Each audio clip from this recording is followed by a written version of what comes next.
Hello good afternoon everyone. तो आज हम डिस्कस करने वाले हैं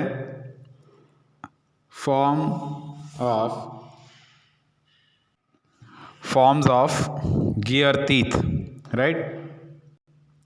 तो फर्स्ट ऑफ ऑल दिया है कि if the shape of one tooth profile is arbitrarily chosen and another tooth is designed to satisfy the above condition, right? if the shape जो है ना वो क्या होता है, मतलब one tooth profile is arbitrary मतलब उसको चूज कर लेंगे, right. And another tooth is design to satisfy the above conditions. Now then the second tooth is said to be conjugate. Second tooth जो है उसको मतलब हम क्या करेंगे, तो conjugate to the first, right. And the conjugate teeth are not in common use because of difficulty in manufacturing, है ना। जो मैन्युफैक्चरिंग के दौरान मतलब डिफ़िकल्टी जो होती है उसके हिसाब से मतलब बताया कि teeth are not in common use because of difficulty in manufacture, right, and cost of production, right. So we can say that. Now बताया कि therefore in actual practice followings are the two types of teeth commonly used, है ना. ये बहुत ही important और ज़्यादा पूछने वाला जो टॉपिक है वो है, राइट, कि भाई एक तो है हमारे पास साइक्लोइडल टीथ और दूसरा है हमारे पास इनवॉल्यूट टीथ, राइट. तो फर्स्ट ऑफ ऑल बताया कि साइक्लोइडल टीथ में क्या होता है कि the curve traced by a point on the circumference of a circle which rolls without slipping, है ना. साइक्लोइडल में क्या होता है कि मतलब ये हमारा सर्कल है, राइट. तो ये क्या विदाउट स्लिप मतलब वो चलता रहेगा, है ना. स्लिप नहीं होगा तो मतलब जो भी है जो टीथ मैशिंग हो रहे हैं तो उसके साथ मतलब वो चलता रहेगा, right. Now, the curve traced by a point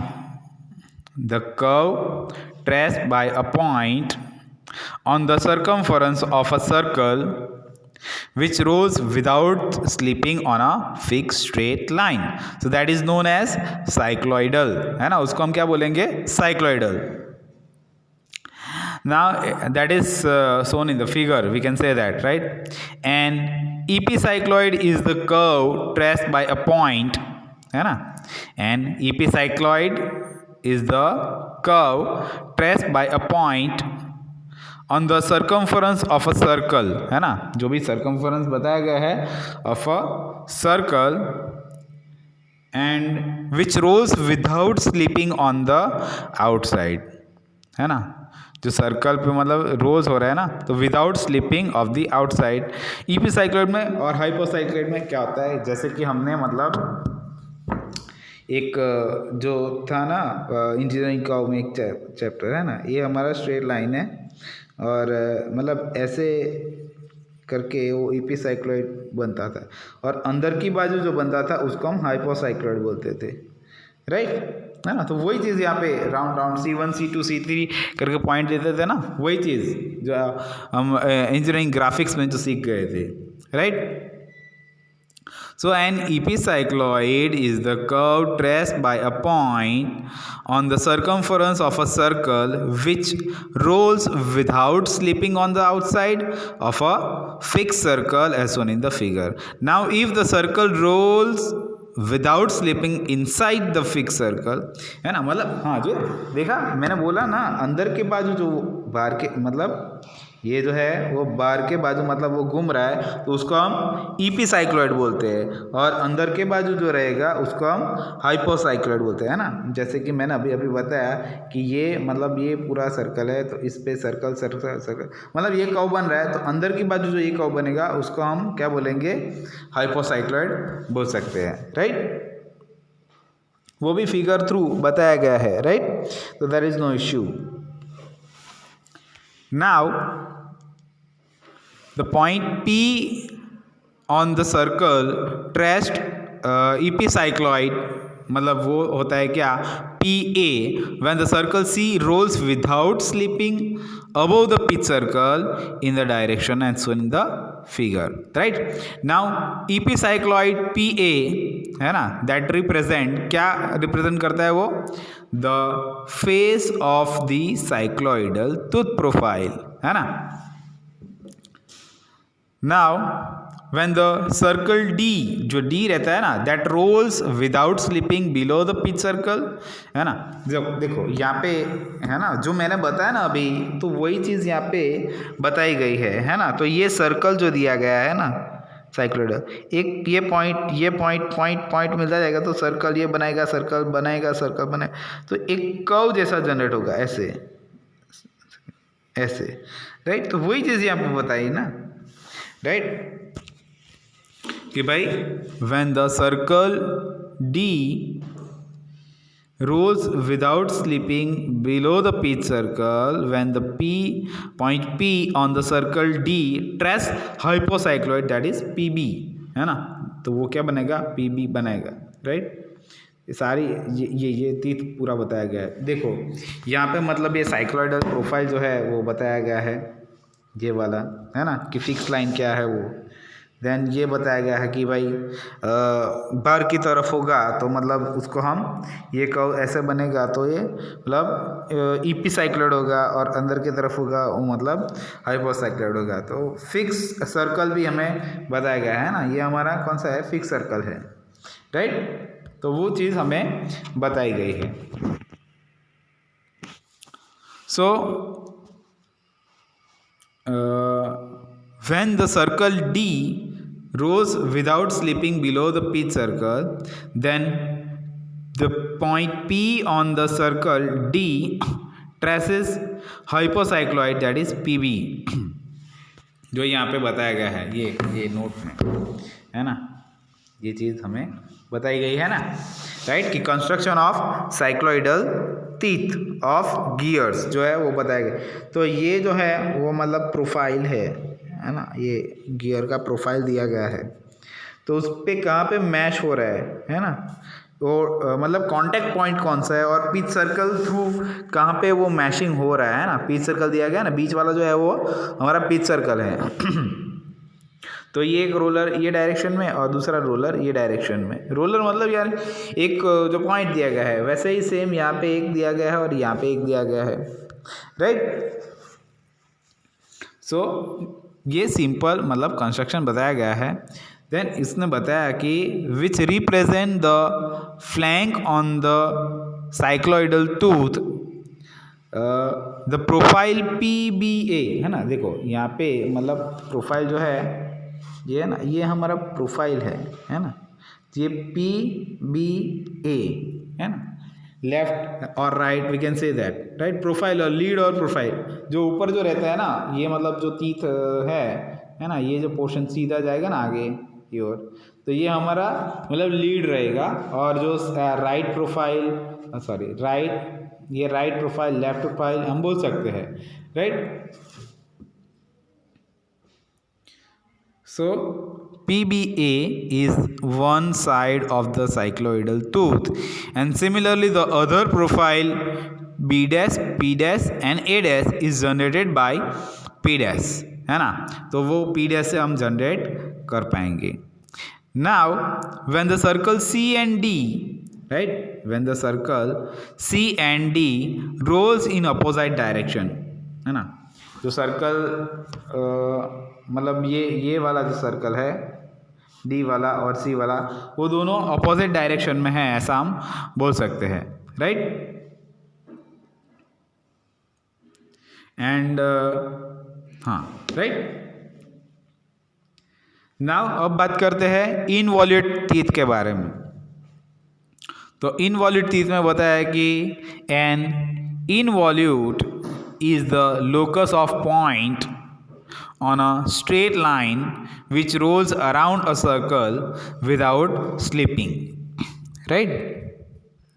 without slipping. And alternative definitions is the locus of a point right, the locus of a point on a piece of string which is unwound, है ना, wound नहीं है, मतलब unwound from a stationary cylinder, है ना. तो we can say that कि भाई कैसे वो मतलब वाउंड इनवॉल्यूट थी, तो वो मतलब इनवॉल्यूट का तो हमने एग्जांपल किया था ना, जैसे कि मतलब इंजीनियरिंग ड्राइंग में ये आता था. यहाँ पे मतलब हमने एक पेंटागन जैसा बनाया है ना, हेक्सागन, यानी एक सेकेंड, राइट, ये है ना. तो ये लाइन से ज्वाइन कर रहा है, ये लाइन से, ये लाइन से, ये लाइन से, है ना. तो ये ऐसे हम सर्कल बनाते थे, राइट. तो वो ही इनवॉल्यूट जैसा है ना, राइट. इसमें यही तो बताया गया है कि भाई an involute involute is the locus of a point on a straight line which rolls around a circle without slipping, है ना. वो घूमता रहेगा मतलब, राइट, without slipping, वो भी है ना. And alternative definition is the locus of a point on a piece of straight, or we can say string, which is unwound from a stationary cylinder, right. Now बताया गया कि the curve P1 P2, है ना, the curve P1 P2 is therefore as shown in the figure, है ना. देखो यहाँ पे ये बताया गया है ना, डायग्राम की हम बात कर रहे थे ना, राइट. तो कैसे इनवॉल्यूट बनता है ना. तो वो पॉइंट सिलेक्ट करके यहाँ पे भी बताया गया है. देखो ये एक मतलब पॉइंट है हमारा, ये P, then P1, then P2, right. तो इस सर्कल पूरा चलता रहेगा, राइट. तो ये क्या है हमारे पास, फिक्स एंड है, और ये हमारा फ्री एंड है ना, फ्री एंड स्ट्रिंग, और ये हमारा इनवॉल्यूट है, राइट. तो ये A1 A2 हो गया, right. So fix end of string. Now consider two gear blanks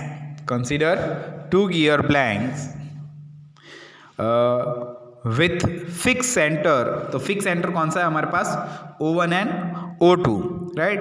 So whose respective radius are O1A and O2B, right.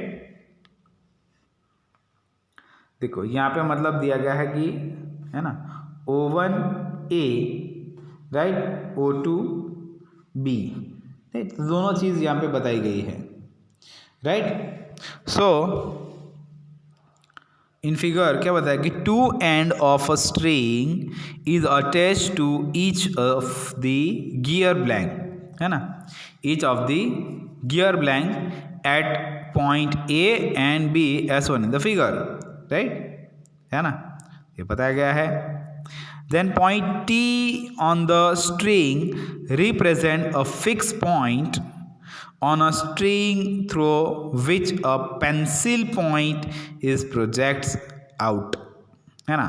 जो पेंसिल प्रोजेक्ट है ना, वी कैन से दैट कि प्रोजेक्ट आउट भी बोल सकते हैं, right. Now if gear blank 1, है ना, गियर ब्लैंक कौन सा, तो 1, ये हमारा गियर ब्लैंक मतलब ये 1 बताया गया है ना, ये, राइट. कि string through which a pencil point is project out if the gear blank 1 is fixed and gear blank 2 is free to rotate, then the point T on string is moving around gear blank 1 in clockwise direction, right. And it will trace involute curve, है ना. Involute curve कौन सा, तो वो TD जो है वो trace करेगा, राइट, है ना. तो ये हमारा जो कर्व बना है ना, राइट, ये वाला, राइट. तो वो एज्यूम कर सकते हैं हम. Now similarly if gear blank 2 is fix, अभी गियर ब्लैंक 2 जो दिया गया है वो क्या हम फिक्स कंसिडर कर लेते हैं, है ना. तो क्या होगा, right. and gear blank 1 is free to rotate, then the point T on a string will generate involute curve that is TE, है ना, वो TE जनरेट करेगा। देखो यहाँ पे ये DE T बता रहा था, यहाँ पे TE बता रहा है, राइट। तो ये दोनों चीज़ ही आपको ध्यान में रखनी है ना, during the mashing, right? So gear blank 2 is fixed and gear blank 1 is free to rotate. कोई भी एक free रहेगा तो ही rotate होगा ना, right? And then the point T on the string will generate involute curve TE as shown in the figure, right? तो यहाँ पे भी एक यहाँ पे फिगर बताया गया है हमें, राइट। ये हमें मैकेनिज्म बताया था, तो ये मतलब तीर जैसा ही है ना। तो इसका मैशिंग हो रहा है, इसका भी हो रहा है, इसका भी, मतलब कैसे हो रहा है ना, ये मतलब बताया गया है, राइट। तो कौन से डायरेक्शन में घूम रहा है, तो जो भी ऊपर जगह डायरेक्शन जो घूम रहा है उसके अपोजिट डायरेक्शन में वो घूमेगा, राइट। तो वी कैन से दैट कि ये मतलब मैकेनिज्म ऐसे बताया गया है। Now in place of string to plates having involute shapes, है ना। दो जो प्लेट है ना, तो मतलब इसका क्या होता है कि having involute shapes which are fix to the respective gear blanks, है ना, which are fix to the respective gear blanks and then path of contact जो होता है ना, जो पाथ ऑफ कॉन्टैक्ट हमें बताया है ना, that will be on the line, कौन सा, तो ए बी लाइन पे होगा। देखो ये जो है मतलब ये कौन सा है, ये ए बी है ना, ये ए है, ये बी है, तो ये पाथ पे मतलब वो कांटेक्ट होगा, राइट। ये एंगल पे सीधा यहाँ पे बताया गया है, राइट, ये वाला पाथ, राइट, है ना। सो contact will be on the line AB which correspond to string earlier case as well as shown in the figure, right. So at all the points of contact, है ना, at all the points of contact line AB is normal, जो line AB है वो क्या है, normal है, and to both profile therefore the motion of point T is always normal to corresponding radius, right, always to corresponding radius of rotation and BT, है ना, तो BT भी हम बोल सकते हैं। now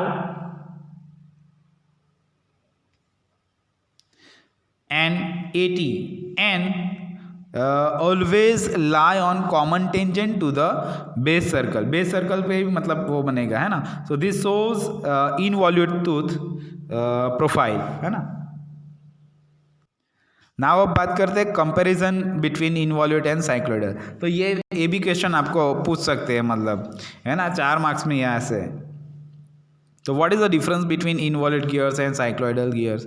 सो बताया है कि द सेंटर डिस्टेंस, है ना, the centre distance for a pair of involute gears can be varied within limits without changing the velocity ratio, है ना।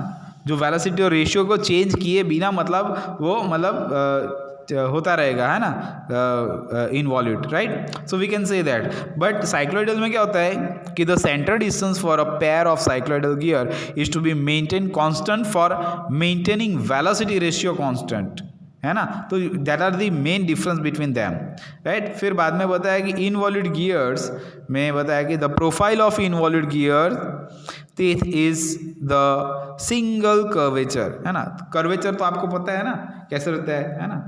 तो एक मतलब जैसे एक पॉइंट है, तो ये मतलब ये हो गया, नहीं तो हम रेडियस ऑफ कर्वेचर के बारे में जानते थे कि ये उसको बैंड कर दिया तो ये पॉइंट गया, ये पॉइंट गया, यहाँ से मतलब ये जो पॉइंट मिलता है उसको हम आर ओ पॉइंट, है ना, वो पॉइंट करते हैं, तो ऐसा हम बोल सकते हैं, right. So the profile of involute gear is the single curvature, but cycloidal में क्या बताया कि the profile of cycloidal gear teeth is double curvature, है ना, वो डबल हो जाएगा। डबल यानी कौन सा होता है, एक तो मैंने ईपी साइक्लोइड हाइपर साइक्लोइड का बात किया ना, उसमें ही आ गया ना सब कुछ साइक्लोइडल में। तो देन इनवॉल्यूट में बताया है कि due to single curve manufacturing of involute gear is easy रहेगा उसमें, जबकि साइक्लोइड में क्या रहेगा, मतलब थोड़ा डिफिकल्ट रहेगा, है ना, तो वी कैन से दैट।